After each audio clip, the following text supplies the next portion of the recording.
बाजार में आज फिर से गिरावट देखने को मिला, जो कि पहले से एक्सपेक्टेड भी था और निफ्टी 50 क्लोजिंग दिया 19,512 पॉइंट पे करीब 0.72% गिरावट के साथ। और इस बात का अलर्ट भी मैं आपको कल रात 10:30 की वीडियो में मेंशन किया था कि अगर निफ्टी 50 में गिरावट होता है तो सबसे पहला सपोर्ट बनेगा 19,500, उसके बाद 19,300। ये मेरा क्लियर कट स्टेटमेंट था। तो आज जो सबसे पहला इंपॉर्टेंट सपोर्ट लेवल 19,500, उसके ऊपर ही सपोर्ट मिल गया। खैर यहाँ तक तो सब कुछ सही है। बाकी दोस्तों, आपका पोर्टफोलियो आज कितना परसेंट गिरा कमेंट बॉक्स में कमेंट करके जरूर बताना। मेरा पोर्टफोलियो आज की डेट पे अप्रॉक्सीमेटली 1% के आसपास गिरावट के साथ क्लोजिंग दिया। अब बात यह है कि ये गिरावट जो आज देखने को मिला, क्या ये कंटिन्यू जारी रहेगा? क्योंकि ये जो जंग शुरू हुआ है इजराइल और पैलेस्टीन के बीच में, ये एक न्यू मोड ले लिया।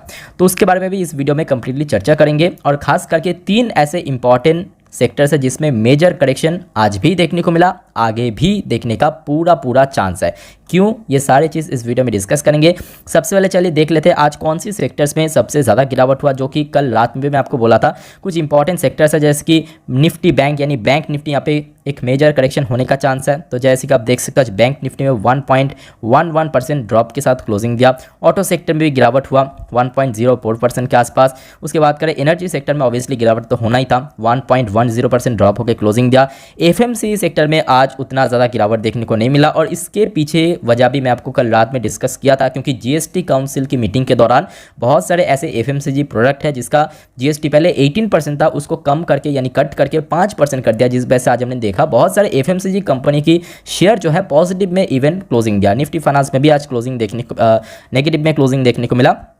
आईटी सेक्टर, खास करके इस बारे में भी मैं आपको कल रात में जानकारी दिया था। याद करके देखिए कि आईटी सेक्टर, अगर कोई सेक्टर बचा सकता है आज मार्केट को गिरावट बहुत बड़ा क्रैश के हाथ से, वो आईटी सेक्टर है। और आज हमने क्या देखा, मॉर्निंग पे बड़े बड़े आईटी स्टॉक्स देख लीजिए, टीसीएस, इन्फोसिस पॉजिटिव में था। इन्फोसिस क्लोजिंग के समय नेगेटिव में गया, बट मतलब ज़्यादातर समय अगर हम बात करें 60-70% टाइम पॉजिटिव में था। टीसीएस की बात करें, शुरू में 1% ऊपर जंप किया बायबैक के कारण, उसके बाद क्लोजिंग दिया ऑलमोस्ट आधा % तेजी के साथ। बट ओवरऑल बात करें निफ्टी आईटी के अंदर शुरू में काफ़ी पॉजिटिव में चल रहा था, उसके बाद क्लोजिंग के समय थोड़ा बहुत नेगेटिव आके क्लोजिंग दिया। मेटल सेक्टर में ऑब्वियसली गिरावट तो होगा ही, और खास करके हम बात करें इस टाइप की सिचुएशन पे जो मिड कैप सेगमेंट और स्मॉल कैप सेगमेंट पे भारी भरकम गिरावट देखने को मिलता है। अब चलिए कुछ इंपॉर्टेंट जो की फैक्टर्स है जो कि आज मार्केट को गिरावट करने के लिए ट्रिगर किया, उसके बारे में भी थोड़ा चर्चा करते हैं। अब देखिए सबसे पहला की फैक्टर तो हम सभी को मालूम है, ऑब्वियसली इजराइल और पैलेस्टीन के बीच में जो जंग चल रहा है, इसी जंग के कारण जो कि गिरावट देखने को मिला। अब बात है कि जंग कारण नहीं है,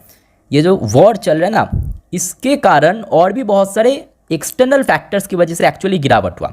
जो मैं आपको कल भी बोला था बार बार कि क्रूड ऑयल का प्राइस अचानक से जंप आज करेगा ही करेगा, डेफिनेटली करेगा। और आज सुबह दोस्तों मैं आपको आगे लाइव भी दिखाऊंगा कि अभी कितना चल रहा है क्रूड ऑयल और ब्रेन क्रूड ऑयल के अंदर। एकदम से मतलब जैसे ही कमोडिटी मार्केट ओपन हुआ सुबह सीधा 4 से 5% उछाल देखने को मिला, सीधा मतलब जो क्रूड ऑयल की प्राइस आप देख सकते हैं यहाँ पे क्लियर कट मेंशन किया, एकदम शुरू में 4% जंप करके आ। और ये दोस्तों अभी तो कोई मिडिल ईस्ट कंट्रीज़ की तरफ से कोई ऐसा मतलब स्टेटमेंट भी ना है क्रूड ऑयल के ऊपर, नॉर्मली 4% जंप कर दिया। सपोज अगर कोई मिडिल ईस्टर्न कंट्रीज जैसे कि सऊदी अरब हो गया, ईरान हो गया, अचानक से बोल दे कि भाई साहब हम जो प्रोडक्शन करें उसको टाइट कर देंगे, मतलब प्रोडक्शन रोक लेंगे, तो उस केस में तो ये सीधा 10-12% ऊपर पहुंच जाएगा। तो आप समझ सकते हो, जिस वजह से काफ़ी रिस्क आगे आपको देखने को मिल सकते हैं, क्योंकि जंग कारण नहीं है, जंग के कुछ ऐसे एक्सटर्नल फैक्टर्स की वजह से बेसिकली मार्केट में गिरा। उसमें एक बहुत इंपॉर्टेंट की फैक्टर्स क्रूड ऑयल का प्राइस अचानक से एलिवेट हो जाना। अब देखिए यहाँ पे जो तीसरा इंपॉर्टेंट रीजन मेंशन किया, Q2 का अर्निंग, मुझे नहीं लगता कि आज Q2 का अर्निंग की वजह से गिरावट, अदरवाइज टीसीएस बोले, इन्फोसिस बोले, या ये सारे शेयर में भारी भरकम गिरावट हो सकता था, क्योंकि आज इसी ट्रेडिंग वीक पे ये सारे कंपनीज का रिजल्ट आउट होगा। उसके साथ साथ यहाँ पे एक और इंपॉर्टेंट पॉइंट मेंशन किया कि आगे इंटरेस्ट रेट हाइक हो सकते हैं। ये मुझे नहीं लगता कि आज गिरावट के पीछे कोई बहुत बड़ा रीज़न था। बट एफआईआईज़ का सेलिंग, बेसिकली देखिए ये इस टाइप की सिचुएशन पे, चाहे वॉर हो जाए, चाहे यूएस बॉन्ड डील बढ़ जाए, उसमें एफआईआईज़ का भारी भरकम सेलिंग देखने को मिलता है। और जिस बेसिस पे मैं आपको याद होगा सैटरडे 10:30 की वीडियो में मेंशन भी किया था कि एफआईआईज़ का होल्डिंग कौन कौन सी कंपनी के शेयर में ज़्यादा, याद होगा, देखा होगा बहुत सारे यहाँ पे जो हमारे दोस्त हैं, इन्वेस्टर्स दोस्त, कि रिलायंस, एचडीएफसी बैंक, आईसीआईसी बैंक, ज़्यादातर जो बैंकिंग सेक्टर में एफआईआईज़ का होल्डिंग बहुत ज़्यादा है। मतलब एकदम आप समझ सकते हो कि कुछ बैंक्स में तो मेजॉरिटी ऑफ स्टेक लेके रखा एफआईआईज़ के पास, 50%, किसी में 40%। तो बेसिकली जिस वजह से आज बैंक निफ्टी में गिरावट। अब बात यह है कि कल रात का ही मैं आपको यहाँ पे जो कम्युनिटी पोस्ट होता है ना यूट्यूब में, वहाँ पे मैं आपको अपडेट भी दे दिया था कि यूएस ने ऑफिशियली इस जंग में एंट्री ले चुका है इजराइल को सपोर्ट करने के लिए। तो आप देख सकते हो US to send military ship, aircraft, closer to Israel. जी हाँ दोस्तों, यहाँ पे जो वॉरशिप होता है ना, मतलब जो फ्रीगेट्स हो गया या डिस्ट्रॉयर हो गया, जो नॉर्मल वॉरशिप हो गया या फाइटर एयरक्राफ्ट हो गया, ये सारे जो मतलब युद्ध करने की सामान है ये दोस्तों भेज चुका है। ठीक है, और ये ऑलरेडी हमने देखा संडे के दिन यूएस का जो डिफेंस मिनिस्ट्री उनकी तरफ से ऑफिशियल अपडेट आ चुका है। तो जिस वजह से ये जो जंग है या बोल सकते हो कि वॉर चल रहा है एक नया मोड़ ले लिया। और उसके साथ साथ देखिए जंग में मैं क्या बोलूँ, वही लगातार मतलब एक के बाद एक डेट हो रहा है, लगातार न्यूज़ आ रहा है, कभी कभी 1000 के ऊपर डेट हुआ, कभी कोई वेबसाइट में दिखा रहा है कि 2000 के ऊपर डेट हो गया। तो लगातार यहाँ पे दोस्तों बाहर चल रहा है, पलट बार चल रहा है, कभी इजराइल के ऊपर बार चल रहा है, कभी इजराइल ने पलट बार कर रहा है यहाँ पे गाज़ा के ऊपर, या बोल सकते हो कि उधर जो हमने देखा था ऊपर की तरफ।